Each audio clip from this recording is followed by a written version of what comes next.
ఓం శ్రీ సాయిరామ్. శ్రీమద్ భగవద్గీత 4వ అధ్యాయంలోని 37వ శ్లోకం గురించి ఈ రోజున తెలుసుకోబోతున్నాం. సాయిరామ్. భగవానుడు గత శ్లోకములో పాపాత్ములందరికంటే నీవు మిగుల పాపము చేసిన వాడవైతేవేని ఆ సమస్త పాప సముద్రమును జ్ఞానం అనేటువంటి తెప్పచేతనే లెస్సగా దాటివేయగలవు అన్నారు. కాబట్టి జ్ఞానముకు ప్రభావం ఏంటంటే మహాపాపాత్ముడైనా కానీ జ్ఞానం అనేటువంటి తెప్పచేత పాప సముద్రమును దాటివేయగలడు.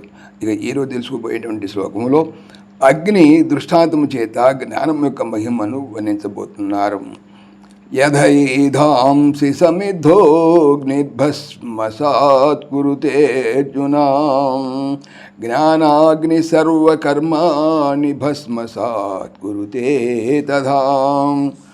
అర్జున, ఓ అర్జున, సమిద్ధ బాగుగా ప్రజ్వలింపజేయబడిన అగ్ని యథాంసి కట్టెలను యథా ఏ ప్రకారముగా భస్మసాత్ భస్మీభూతం మనచుచున్నదో తథా ఆ ప్రకారముగానే జ్ఞానాగ్ని జ్ఞానమనడి అగ్ని సర్వకర్మాణి సమస్త కర్మములను భస్మసాత్ కురుతే భస్ము చేసి వైచుచున్నది, అంటే నశింపజేయుచున్నది.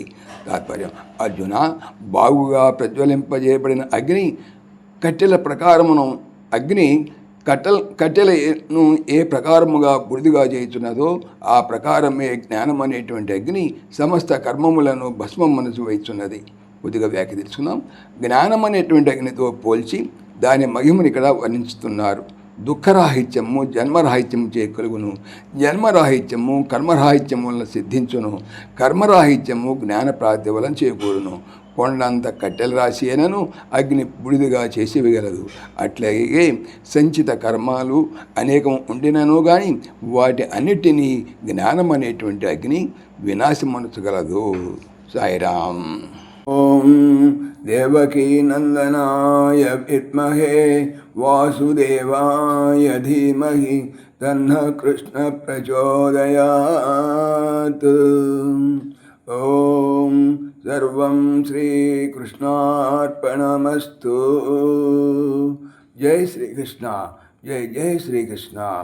ఆత్మీయులకు మనవి, ఈ ఛానల్తో పాటుగా భగవానుడు అనంత మహిమల శ్రీ సత్యసాయి అనేటువంటి మరొక ఛానల్ను నా చేత చేయిస్తున్నారు. దీనికి సంబంధించిన లింక్ డిస్క్రిప్షన్లో చూడవచ్చు. సాయిరామ్.